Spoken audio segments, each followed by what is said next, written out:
Donc moi, je suis chargée de mission sur les activités nautiques et de loisirs au parc marin du bassin d'Arcachon et je vais vous parler du guide de navigation éco-responsable sur lequel on travaille depuis quelques mois et qu'on souhaiterait, rendre disponible, la semaine prochaine, enfin dans les prochains jours, à destination des usagers qui naviguent, hein, sur le bassin d'Arcachon et cela, entre dans notre action d'accompagnement des usagers à la réduction des peintures anti-fouling qui contiennent, des biocides. Donc c'est un sujet vraiment transversal qui mobilise, au niveau du parc marin, à la fois la question des usages, des écosystèmes marins ou de la qualité de l'eau. Je vous fais un très rapide présentation du parc marin du bassin d'Arcachon. Je pense que vous connaissez déjà l'outil parc marin, qui est un outil de gestion du milieu marin. Le parc marin du bassin d'Arcachon a été créé en 2014 et il concerne, un territoire, relativement petit en termes de parc marin, mais quand même 435 kilomètres carrés, pardon.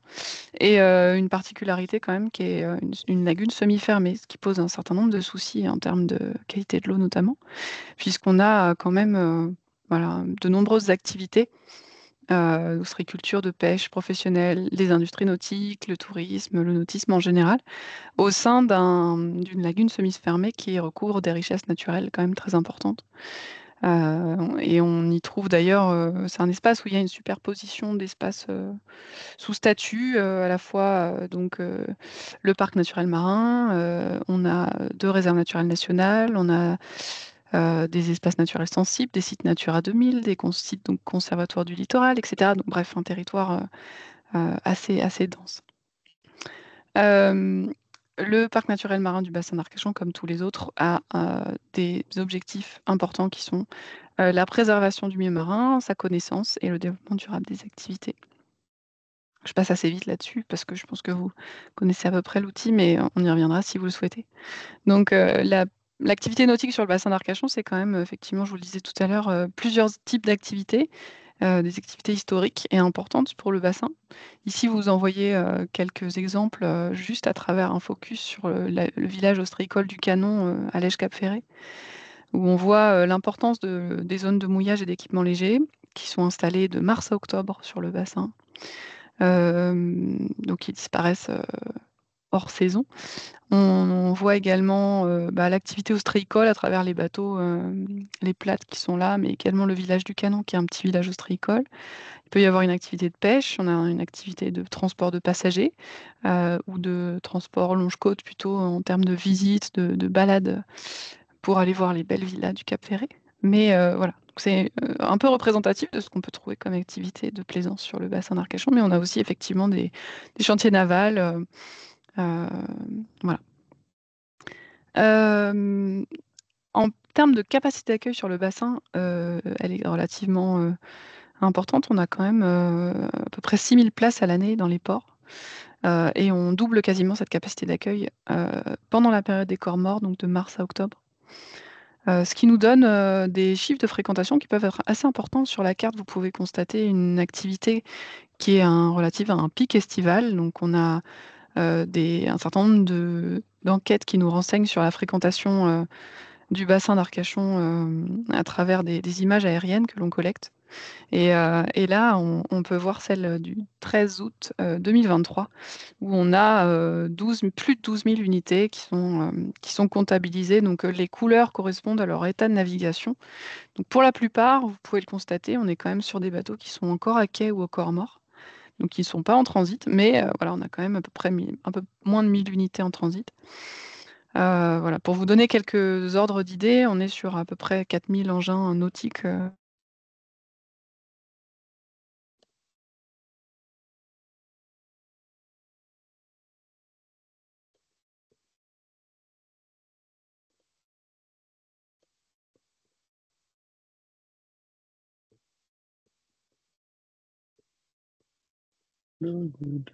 voilà.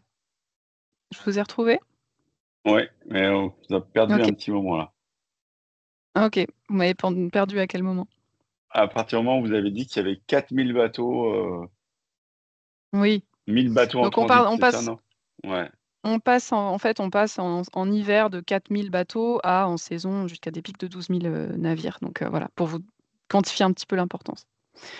Donc sur cet accompagnement des acteurs locaux à l'évolution des pratiques d'acarénage, il est pour nous important. C'est une action qui est inscrite au programme d'action annuel du parc depuis 2020 et qui répond à plusieurs finalités du plan de gestion. Et en fait, on cherche surtout à remplir ces objectifs environnementaux que vous voyez ici, qui sont une eau de bonne qualité. On a un certain nombre d'indicateurs d'ailleurs qui sont en face de ça. Un habitat en bonne santé et notamment l'herbier de Zoster, pour lequel le parc a un enjeu important au niveau national et local, et des pratiques maritimes respectueuses de cet environnement. Donc pour tous ces enjeux environnementaux, on a l'objectif de réduire les apports de biocides, dont les antifouling, sur le plan d'eau, au niveau du plan d'eau du milieu marin. Donc pour répondre à ça, on a différents projets, différentes actions qui sont mises en place. On est évidemment en veille scientifique et technique sur le sujet. D'ailleurs, le programme Éconaviguer nous accompagne tous sur ça. On était, à titre d'exemple, également présent en début de semaine là, au colloque Biofouling et environnement à Lorient, où j'ai croisé Rachel d'ailleurs. Donc voilà, une veille scientifique et technique qui est importante pour connaître les évolutions sur ces sphères-là. On surveille également l'état du milieu en partenariat avec, soit en propre, soit en partenariat avec l'Ifremer ou le syndicat intercommunal du bassin d'Arcachon qui traite énormément de ces sujets de qualité de l'eau et d'assainissement. Parallèlement à ça, on est toujours en recherche d'alternatives effectivement aux pratiques les plus impactantes. J'y reviendrai. Et puis, on cherche également à réaliser un diagnostic des pratiques, à l'instar de l'enquête qui a été menée en Martinique sur plutôt les pratiques d'eau grise au noir. On a pu faire un certain nombre d'enquêtes sur les pratiques de carénage auprès des plaisanciers. Mais on souhaite accompagner également les pratiques des professionnels. Donc voilà, en fait, toutes ces actions sont menées par le parc et dans une démarche co-construite et transparente, en tout cas le plus possible, non seulement parce que déjà ça peut faire en sorte que les actions soient efficaces, et puis voilà, travailler en collaboration, en co-construction avec les acteurs locaux, c'est aussi l'ADN du parc marin, des parcs marins en général. Donc voilà. On avait par exemple fait une enquête en 2020-2021 sur les pratiques de carénage des plaisanciers et un certain nombre de pistes d'action avaient été identifiées et c'est vrai que l'accentuation de la sensibilisation et de la communication des plaisanciers sur l'éconavigation, sur les différentes pratiques d'acarénage et les alternatives aux pratiques les plus polluantes avait été pointée. Donc dans le cadre de cette action, de cette priorité qui est accentuer la sensibilisation, on a souhaité développer un guide que je vais vous présenter maintenant. Donc le guide a pour destination les navigants sur le bassin, et l'objectif c'est de les sensibiliser aux enjeux du milieu, et notamment en rapport avec donc ces pratiques de carénage. Donc on n'a pas souhaité l'intituler «Guide de bonnes pratiques» parce qu'après différents échanges avec des experts, notamment d'Éconaviguer, mais d'autres aussi, on nous a dit: «Ouais, ça voilà, il y a plein de bonnes pratiques, il y a notre guide de bonnes pratiques sur la pêche, par exemple, récréative», voilà. Et puis après on veut pas paraître non plus d'imposer des choses aux gens. Enfin, voilà, les guides de bonnes pratiques, ça marche plus ou moins bien, enfin, en tout cas ce terme-là. Donc on a souhaité l'appeler Cap sur une plaisance éco-responsable, même si on n'est pas forcément exhaustif sur le sujet. On l'a appelé comme ça. Donc l'idée, c'était de leur proposer déjà un panel de ce qui est possible en termes d'entretien et de carénage, et des alternatives possibles aux techniques les plus impactantes. C'est un guide qui a été co-construit avec les acteurs locaux du nautisme, les gestionnaires de ports, les chantiers, les services de l'État, les experts du programme Éconaviguer, j'en parlais, et il se présente sous la forme d'un livret de cette taille-là, avec quelques pages, je vais en passer quelques-unes. Et c'est bien l'édition 2024. L'idée, c'est de faire des mises à jour régulières pour se tenir au fait des évolutions, notamment réglementaires, mais aussi d'autres choses, j'y reviendrai. Donc voilà, on a souhaité quand même qu'il soit un relais également vers le guide de plaisance et des loisirs nautiques, qui est édité tous les ans par la DDTM de Gironde et qui est un guide qui est bien connu par les navigants, et qui porte plutôt des sujets de sécurité, de réglementation, mais qui porte également quelques bonnes pratiques et bons gestes de navigation notamment. On fait le relais également vers les applications de navigation en local ou en national. Donc, vous connaissez a priori tous Navenco, qui a été développé par l'OFB d'abord en Bretagne, puis qui a été étendu à d'autres façades. Donc, ça existe évidemment du coup sur le bassin. Mais on a également une application locale qui s'appelle e-navigation, qui a été développée par le CIBA, dont je parlais tout à l'heure, et qui est très utilisée sur le bassin. Donc, évidemment, on se devait de la relier aussi. L'idée, c'est que les informations sur à la fois l'environnement, mais aussi la réglementation ou les équipements portuaires puissent être relayées de manière similaire sur les deux canaux, les deux applications. Donc, on a également plein d'infos là-dessus. Et notamment, par exemple, les ports équipés en récupérateurs d'eau grisonnois. Donc, on se fait le relais de ces applications également dans le guide. Je vous montre ici le sommaire et je vais parcourir les points les uns après les autres de manière la plus rapide possible, mais on pourra revenir sur ces points si vous le souhaitez. Donc effectivement, on fait un petit topo sur la navigation dans le bassin d'Arcachon, un peu comme je vous l'ai fait aujourd'hui. Et on fait une explication, on rappelle l'explication du phénomène de salissure et de ses conséquences sur la navigation, puisque bon, tout le monde n'est pas forcément au fait de ces mécanismes-là. On présente également quelques principales espèces colonisatrices locales, comme les acidies, la balane, la moule, l'huître, etc., les vers tubicoles, qui sont des espèces qu'il est normal en fait de retrouver sur sa coque. Mais on sensibilise également avec un petit encart sur, au contraire, les espèces qui ne sont pas forcément censées se trouver là. Et donc, l'importance pour les plaisanciers de faire attention à ces espèces exotiques envahissantes et donc de nettoyer leur coque entre chaque déplacement d'un bassin de navigation à l'autre. On a une autre partie qui traite spécifiquement donc, du carénage, donc du nettoyage de son bateau, qu'on souhaite décorréler de l'action d'appliquer une peinture, parce que c'est le cas, le carénage, c'est d'abord l'action de nettoyage de la coque de son bateau. Et on rappelle en fait le cadrage réglementaire, notamment la pratique interdite de carénage sauvage. Et on avait souhaité mentionner également des tarifs moyens, mais à travers les différentes relectures qu'on a eues, et notamment auprès des professionnels du nautisme, ils nous ont dit que ça pouvait être assez contre-productif. Déjà, un tarif moyen entre effectivement un simple lavage au Karcher et un lavage qui passe par donc d'abord un grutage, ensuite le lavage, éventuellement des entretiens différents, voire du revêtement anti-fouling de peinture, ça peut être très différent en termes de prix, donc le tarif moyen n'est pas forcément très pertinent. Et voire contre-productif par rapport à des gens en fait que nous à la base on voulait inciter à utiliser les aires de carénage qui sont très peu utilisées. Finalement leur montrer des prix, ça peut être contre-productif. Bref, donc on s'est dit qu'on n'allait pas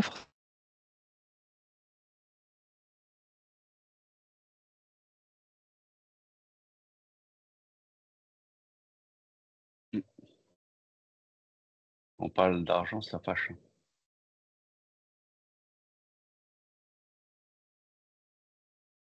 moi aussi j'ai une connexion instable apparemment. Ouais.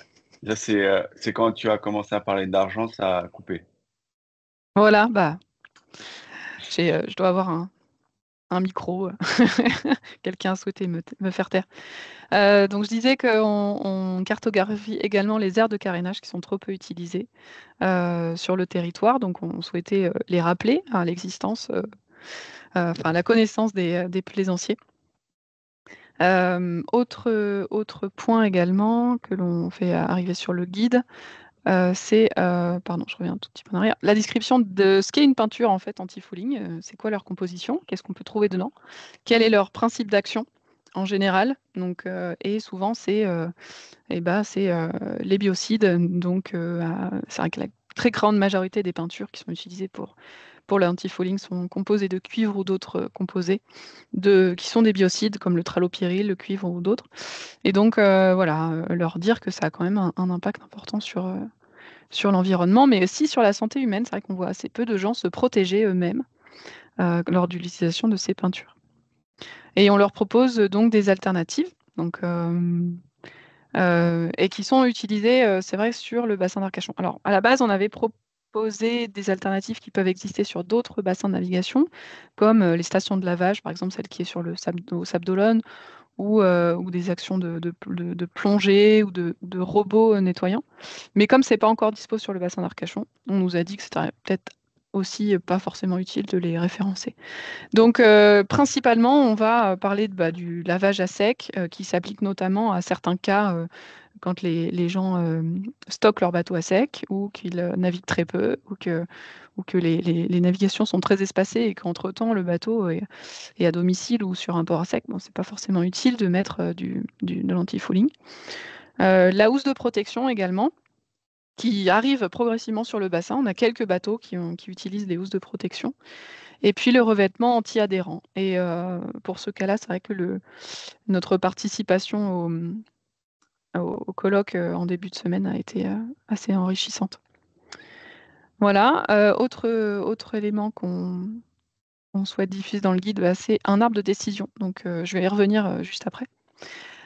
Pour aider en fait les plaisanciers à choisir le meilleur moyen finalement le moyen le plus adapté d'entretien. On a également un petit paragraphe sur la gestion des eaux grises, eaux noires, des produits d'entretien, et on souhaite référencer les ports qui sont donc équipés pour récupérer ces eaux polluées.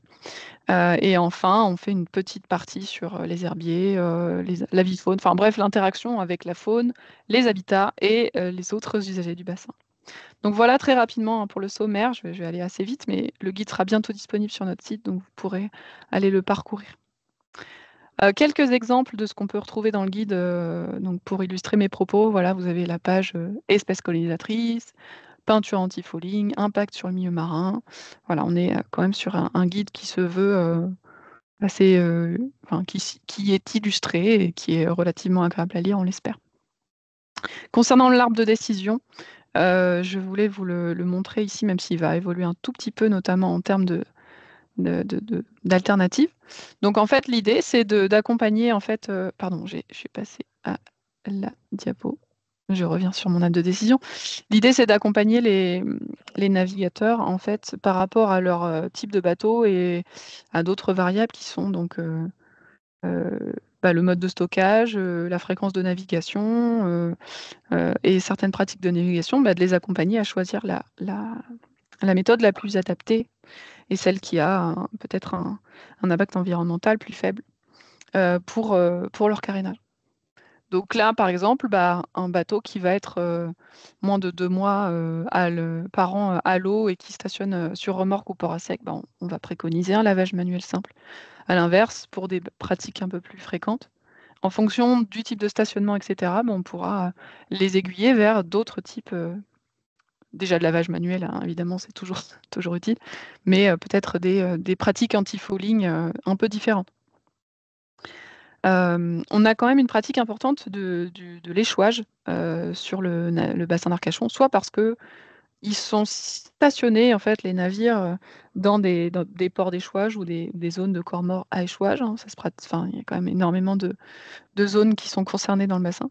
Soit parce qu'ils pratiquent l'échouage à leur destination, c'est-à-dire ce qu'on appelle le beachage. Ils vont se poser sur des bancs de sable pour passer leur journée ou une partie de leur journée. Et donc, dans ce cas-là, il y a un certain nombre de pratiques alternatives qui ne sont pas recommandées. En termes donc je vous le disais, d'alternatives, on va faire un petit changement sur le guide. Plutôt que de peinture silicone, on va parler des fouling release coating, enfin des revêtements anti-adhérents. Parce que, en fait, il y a plus que la peinture au silicone, il y a des adhésifs au silicone, il y a la peinture, il y a d'autres revêtements anti-adhérents qui n'ont pas forcément recours au silicone. Donc on va être un petit peu plus général sur ça. Je vous laisserai réagir après sur cet arbre, on pourra y revenir si vous le souhaitez. Mais l'idée, c'était vraiment d'avoir un outil assez pratique pour les navigants. On va agrémenter le guide avec un appel à témoignages qu'on a lancé sur le site internet du parc et qui a été relayé par les associations. Donc pour l'instant, on a une 50aine de témoignages et dont à peu près la moitié veulent bien avoir en fait un entretien approfondi avec nous. Donc ce sera l'occasion pour nous, par exemple, dans l'onglet housse de protection, et ben, d'avoir un témoignage d'un plaisancier local qui nous dit bah voilà, ça fonctionne comme ça, moi c'est mon retour d'expérience, c'est ça, c'est pratique, c'est pas pratique, voilà. Pour agrémenter notre arbre de décision et notre guide avec vraiment des témoignages de gens qui appliquent ça concrètement sur leur coque. Donc là, vous avez quelques exemples de l'exploitation pour l'instant hein, du questionnaire qu'on a lancé, mais voilà, c'est juste quelques exemples et on souhaite l'utiliser pour illustrer le guide. Donc pour finir, ce guide il sera relayé donc, à partir d'ici quelques jours hein, sur notre site internet dans la page Je m'implique en naviguant et donc spécifiquement sur ce que je fais quand j'utilise, quand je fais du carénage.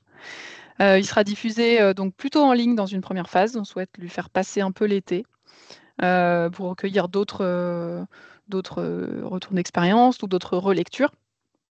Et quand il sera un peu plus stabilisé, donc c'est bien la version 2024, mais il sera du coup plutôt diffusé sous format physique, imprimé, via le parc, ses événements, mais aussi les capitaineries, les gestionnaires portuaires nous ont proposé aussi de le relier. Donc voilà, il sera un peu disponible au format physique et l'idée, je vous le disais, c'est d'en faire une actualisation régulière au gré non seulement du retour d'expérience des gens, des produits qui peuvent être disponibles sur le bassin, des évolutions réglementaires, des résultats scientifiques, etc. C'est vrai on a bien constaté, ne serait-ce que à Lorient, qu'il y avait vraiment pas trop un consensus hein, sur l'innocuité du silicone. Donc ça peut nous amener à modifier nos préconisations, nos conseils auprès des plaisanciers. Voilà, j'en ai terminé. Je vous remercie pour votre attention et n'hésitez pas si vous avez des questions sur ce guide. Merci pour votre intervention. Il y a des gens qui ont des remarques ou des commentaires à faire sur l'anti-fouling ou sur les bonnes pratiques de l'anti-fouling.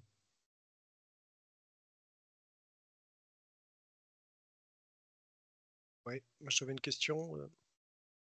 Vas-y. Ouais. Vous avez parlé de nettoyage en plongée ou de l'utilisation de robots sous-marins, mais ça inclut aussi la récupération des organismes grattés sous la coque des bateaux, ou ça tombe au fond du port et puis ça reste libérer les spores et les larves d'espèces invasives? Alors ça dépend des systèmes. Déjà les stations de lavage à flot sont normalement équipées de cuves récupératrices qui sont effectivement aspirées. Voilà, donc on en a pour l'instant, à ma connaissance, une seule en France qui est celle des Sables d'Olonne. Après, il y a des systèmes qui existent, je crois, en Méditerranée. Peut-être Rachel, tu en as connaissance, qui a priori aspirent. Donc moi, j'ai entendu parler de robots aspirants. Encore une fois, on n'en a pas sur le bassin, mais bon. Donc je ne pourrais pas être très précise, mais a priori, l'aspiration est quand même nécessaire dans la mesure où on est, sauf si on est dans le cas d'un modèle sans biocide, mais ça reste encore à prouver.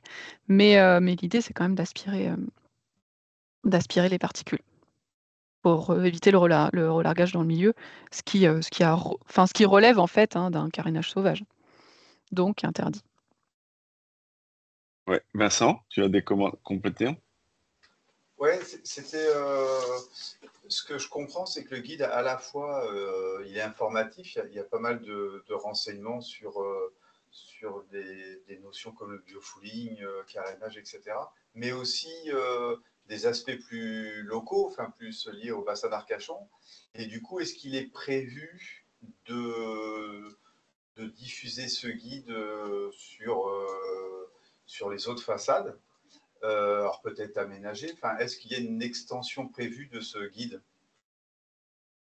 En tant que parc marin du bassin d'Arcachon, on ne pourrait pas vraiment être légitime dans la mesure où, enfin, dans la diffusion sur d'autres façades. D'autres façades ont aussi d'autres particularités, d'autres espèces colonisatrices, d'autres techniques disponibles localement, etc.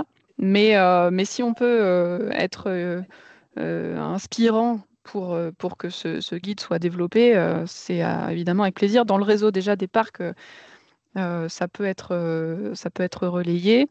C'est vraiment un guide qui se veut appliqué au bassin d'Arcachon. Mais voilà, encore une fois, si ça peut inspirer, on est aussi dans un guide qui s'est inspiré plus ou moins largement aussi de dispositifs qui existent, de l'enquête qui a été faite sur Finistère 360, qui s'est inspiré aussi du guide du programme Éconaviguer, qui est très, très riche, qui est très, très long, mais du coup, qui est très, très riche et qui est très intéressant pour enrichir ces réflexions. Donc voilà, nous, on ne va pas forcément le relayer sur d'autres façades puisqu'il est vraiment local, pensé en local, mais il peut, pourquoi pas, inspirer d'autres. Ouais, je ne suis peut-être pas l'exprimer, mais comme c'est vrai que je voyais l'OFB, est-ce que derrière ça, il y a une vision plus nationale que justement des actes qui sont locaux, quoi. Mais ça, c'est peut-être pas à vous de répondre à ça, c'est plus peut-être une question que je peux poser direct à l'OFB, quoi. Ouais. Oui, enfin que... Oui. Gwenola est au fait en tout cas, dans le réseau des parcs et dans certains réseaux thématiques, on est amené à présenter ce genre d'action. Chaque parc ensuite priorise ses actions de manière annuelle et décide d'axer sur telle action anti-fouling ou pas. Je sais qu'il y a d'autres, chaque parc a ses priorités. Nous, on s'est focalisé sur celle-ci dans tout notre programme d'action. Ça fait partie de nos actions. Mais voilà. Merci. Effectivement, on a des instances pour échanger sur la réplication de dispositifs qui marcheraient. Et en l'occurrence, ça pourrait être présenté au prochain réseau thématique éventuellement, s'il y a d'autres personnes là, du réseau OFB qui n'étaient pas présentes aujourd'hui. Après, la question peut se poser aussi si ça a une portée vraiment très large et nationale. Est-ce qu'on fait porter par Éconaviguer avec un format adapté dans les territoires? Est-ce qu'il y a besoin vraiment de passer au cran national ou est-ce que ça reste des initiatives de territoire qui sont dupliquées dans les territoires? Donc ça peut se réfléchir plus tard. Moi, pour l'instant, je découvre les sujets au fur et à mesure, donc je n'ai absolument pas le recul suffisant pour orienter vers l'un ou l'autre. Okay. Je vais passer la parole à Tiffany d'abord et puis après à Sébastien. Je crois que c'est moi, Tiffen, pas Tiffany. Ah, Tiffen, pardon, excuse-moi, j'ai la vue qui baisse. J'ai la vue qui baisse. Pas de souci. Je voulais savoir, Caroline, merci pour ce travail. On est aussi un peu essayer d'entamer aussi cette réflexion. Est-ce que vous avez indiqué des éléments chiffrés, notamment, donc on a été récemment approché là par le gars qui a installé l'espèce de car wash, de boat wash au Sable d'Olonne, et un des éléments pour être incitatif auprès des plaisanciers, c'est forcément le coût, parce que généralement, vu qu'ils ne payent pas le mouillage chez nous, ils ne payent pas non plus leur carénage, donc c'est aussi un vrai souci. Merci. Des éléments chiffrés en termes de quoi? En termes de coût? Oui, en termes de coût, de maintenance, du coup, est-ce que par rapport, j'imagine, une bâche, donc ça peut être du coup argent ou du coup humain, c'est-à-dire qu'à un moment donné, il va te falloir 10 minutes à chaque sortie pour installer ta bâche ou en même temps une demi-journée par an pour faire son carénage. Voilà.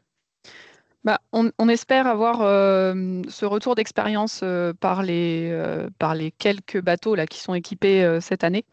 Nous, on n'a pas envie on sait qu'il y a à peu près 1 voire 2 prestats en France qui font ça, mais on ne les a pas cités. On ne cite pas on n'a pas vocation de mettre en avant de tel ou tel agent commercial.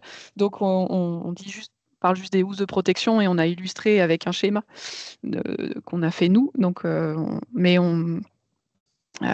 on n'a pas clairement cité la marque en l'occurrence, mais on espère qu'effectivement, à travers le retour d'expérience des gens, on aura quelques éléments. C'est vrai que nous, on en avait commandé une également pour un de nos bateaux.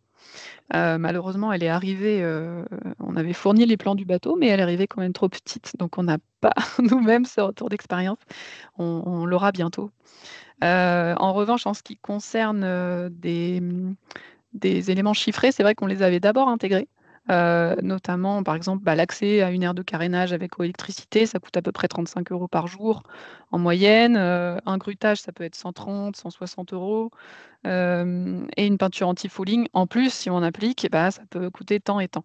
Mais voilà, notre idée, c'était, on a beaucoup de gens qui carénent, on le sait, dans leur jardin ou sur les trottoirs. Est-ce qu'on peut pas leur montrer que ça coûte à peu près ça et que c'est peut-être moins que ce qu'ils pensent, donc il faudrait avoir recours aux airs.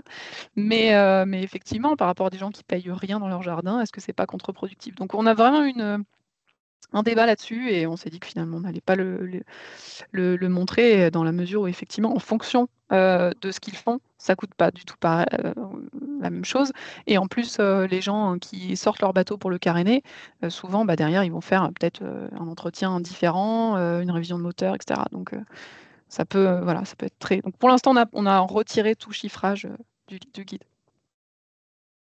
OK, et si je peux juste merci. me permettre de confirmer notre intérêt pour que les outre-mer soient intégrés dans une future étude et notamment sur, justement la durabilité en fait, des produits proposés. Donc je sais qu'il y a des choses qui sont tropicalisées, mais où on n'a pas finalement, une analyse aussi fine que ce qu'avait fait, Finistère 360. Or, je pense que ça serait intéressant. Oui. Voilà. Ok, il nous reste vraiment 1 minute ou deux, il y a 1 deux minute questions. sur cette thématique. Donc J'ai deux questions. on prend les questions et je vais essayer de reboucler parce qu'il y a pas mal de choses à dire en conclusion là. D'accord, On y va ok. pour les questions. Ouais. Ouais. Sébastien, rapidement une question, puis après Olivier. Ouais, merci. Donc, juste d'abord pour dire que, Parc naturel marin Gironde-Pertuis, nous, on sera amené certainement à court moyen terme à faire un guide de ce type-là. Donc, certainement qu'on s'en inspirera et merci. Et non, j'avais une question, Caroline, par rapport à l'arbre décisionnel concernant les hiérarchisations des impacts environnementaux. Je crois que ça a un petit peu coupé tout à l'heure, tu en as peut-être un petit peu parlé, abordé. Sur quoi vous êtes basé pour, par exemple, considérer que les peintures silicone étaient moins impactantes? C'est l'étude Finistère 360, moi, je n'avais pas forcément compris ça.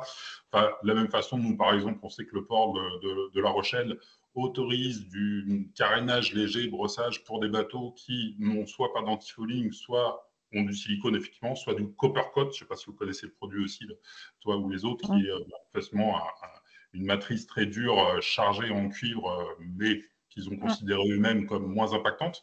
Donc, c'est vrai qu'on a, enfin voilà, c'est pas évident, on n'a pas forcément peut-être des conclusions toujours, mais sur quoi tu t'es basé pour hiérarchiser ça, quoi. Ok, on va prendre la deuxième question et je vais essayer de répondre aussi parce que je vais avoir des éléments de réponse pour toi, Sébastien. Et la deuxième question, ça portait sur Olivier.